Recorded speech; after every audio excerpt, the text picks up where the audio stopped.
苦楚之战第3章，相聚何其短。第2集，东亚同文书院军统卧底何问天。还没等甬道想清楚是否该与这人相认，这人对着甬道使劲挥动右手臂，一边喊着徐甬道徐甬道，一边快步走过舷梯。甬道只好去迎他。甬道左手拿报纸，右手从何问天手里接过手提箱，觉得箱子很重，说：何问天，好久不见，你从日本带什么好东西？箱子这么沉。甬道，真没想到一下船就看见你。听说你在中央航校当教官，怎么会在这里？来接人吗？何问天问。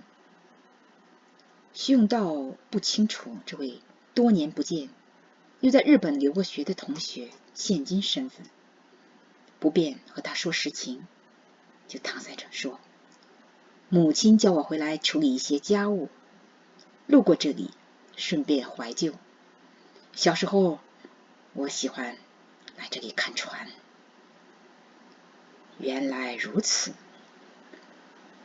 箱子沉是书多的缘故，我爱买书，这次从日本带不少书回来。何问天说。什么书啊？徐甬道问。主要是经济政治学方面的。何问天答。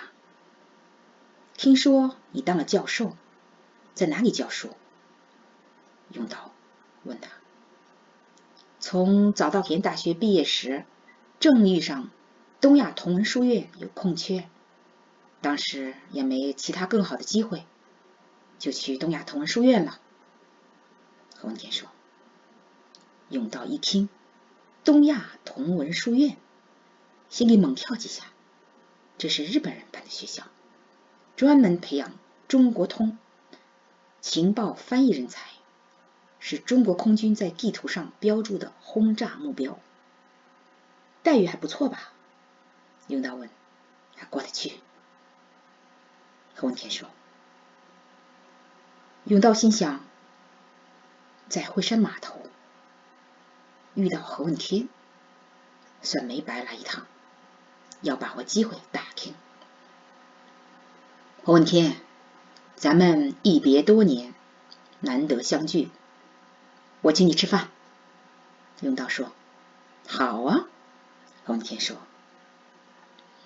离这儿不远，百老汇路上有家 Le Goût de Paris 巴黎味餐厅，跟我在法国时吃的大餐口味一模一样，带你尝尝。甬道说。何问天同甬道来到巴黎味餐厅，因是圣诞节期间，已坐满了客人。甬道对何问天说，没空位了，我带你去附近另一家餐厅。侍者过来说，先生，你们来得真巧，正好有人要结账，空出一张桌子。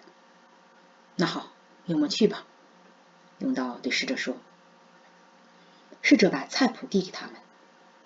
何问天对甬道说，还是你帮我点吧，我不太会点法国菜。甬道对侍者说，干酪丝洋葱汤，鹅肝鲜贝，传统清炖牛肉，烤苹果卡门，贝奶酪，巴黎布丁。我们2人菜单一样。2杯白葡萄酒，2杯黑咖啡，半根法国全麦面包 baguette française。 甬道补充说。点完菜，侍者走远后，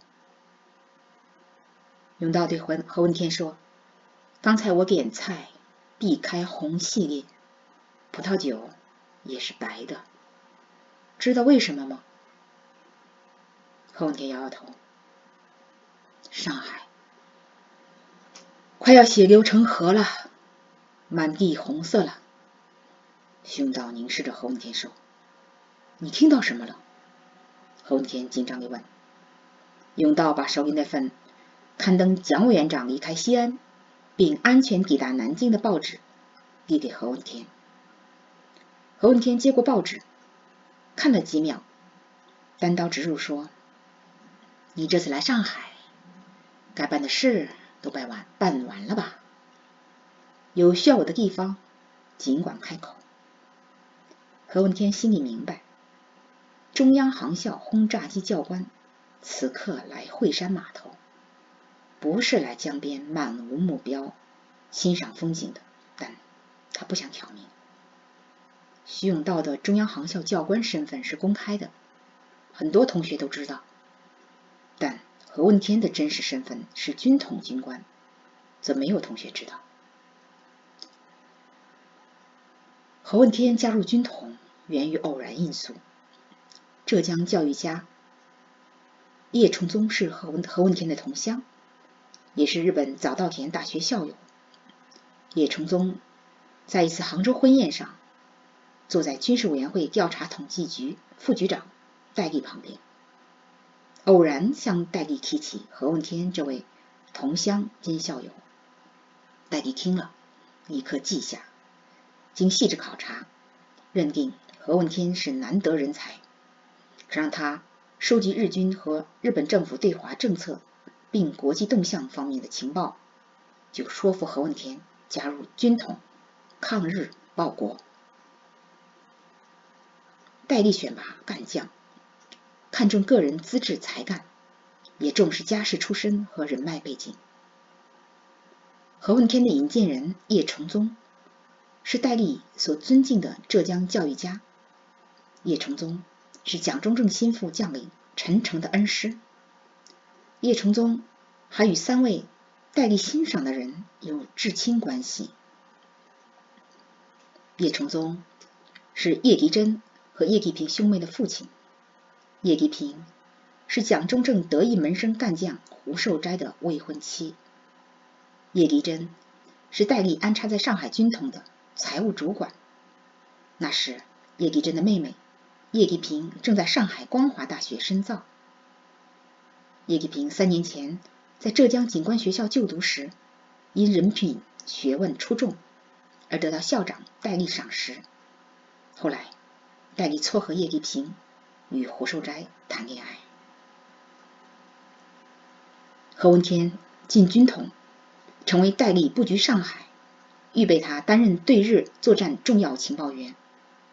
中央航校用的日军布防军事图，就是根据戴笠提供的情报绘制的，地图上还标明了电话线走向。何文田在东亚同文书院的公开工作是为日本政府和军方提供中日关系研究结果和综合信息，带间谍性质。这使何文田有明暗双重间谍身份。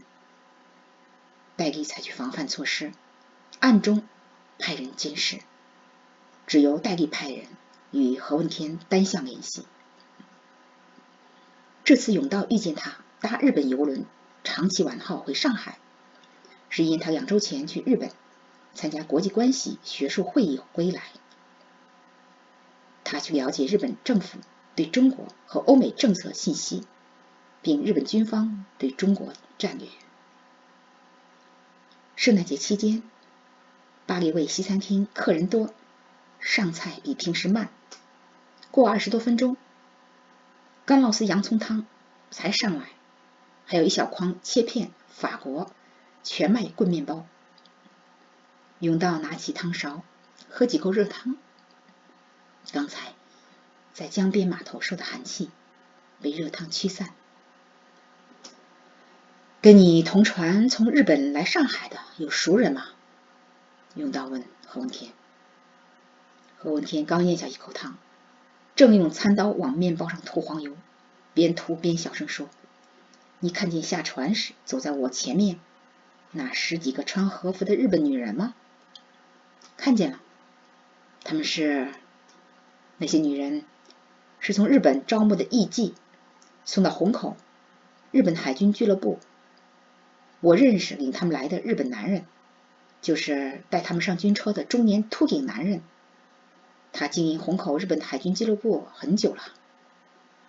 何文天说，来海军俱乐部消遣的男人基本都是日本军官。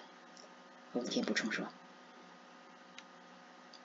吃完面包，何文天又对徐永道说，你注意到没，上海尤其虹口一带，日本人开的书店、药店、饭馆、茶馆、理发店、杂货店、咖啡馆、大烟馆，招牌灯饰特别是霓虹灯广告牌在夜幕下有特别作用。永道听了心领神会。身为轰炸机教官，他听出何问天的弦外之音。日本店家的霓虹灯在需要时立刻可变为引导飞机轰炸的信号灯，给轰炸机飞行员发信号，此处可以投弹，或者此处不要投弹。他俩正说着，侍者来收汤盘，准备上第二道菜，鹅肝鲜贝。侍者坐在旁边时，他们聊风花雪月，中外趣闻，同窗往事。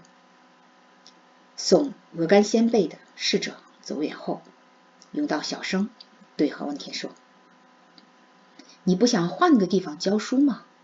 像你这样资历的人，到哪所国立大学教书都绰绰有余。徐教官，你是不是担心哪天你的轰炸机把炸弹扔到同文书院，把我炸飞了？何文天说。何教授，你不愧是日本间谍的老师啊，能读人思想。徐永道说。何文天一听徐永道这话，就知道徐永道清楚同文书院是干什么的，他也不解释，两人心照不宣。我不怕死，我信命，生死由命，富贵在天，怕也没有用。徐教官，倒是你整日上天下地，云里来雾里去，需格外当心。何文天说，我也不怕死，我信耶稣，情愿离世与基督同在。永道说，徐永道，你现在光棍一个，可以逍遥这么想，等你有老婆孩子，想法就不一样喽。何文天说。今天就到这里了，多谢各位收听收看。